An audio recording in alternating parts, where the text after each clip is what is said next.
उसका तो उन्होंने खंडन कर दिया है। सर 11 तारीख को कांग्रेस विधानसभा का घेराव करेगी महंगाई और बेरोजगारी की। अब मुझे आश्चर्य होता है, सही मायने में कांग्रेस यदि महंगाई और इस देश की अर्थव्यवस्था को लेकर विरोध प्रदर्शन करना ही चाहती है तो उन्हें 10 जनपद के बाहर करना चाहिए, क्योंकि इस देश की आज़ादी के बाद अर्थव्यवस्था को कुठाराघात करके महंगाई बढ़ाने का श्रेय किसी को जाता है तो वो नेहरू परिवार को जाता है।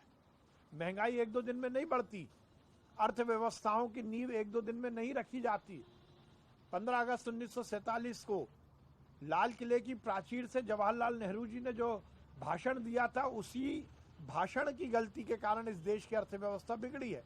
हमारी सरकार ने, नरेंद्र मोदी जी ने तो पिछले 6-7 सालों में इस देश की अर्थव्यवस्था को सुदृढ़ किया है। इस देश की अर्थव्यवस्था में जनधन योजना के माध्यम से गरीब जनता का समावेश किया है। पहले नेहरू परिवार के कारण और कांग्रेस के कारण इस देश की अर्थव्यवस्था चंद उद्योगपतियों के तक सीमित थी। टाटा, अंबानी जैसे लोग ही या बिरला जैसे बड़े बड़े उद्योगपति ही अर्थव्यवस्थाओं पर कब्जा करके रखते थे। नरेंद्र मोदी जी ने इस देश की अर्थव्यवस्था को युक्तियुक्तकरण किया।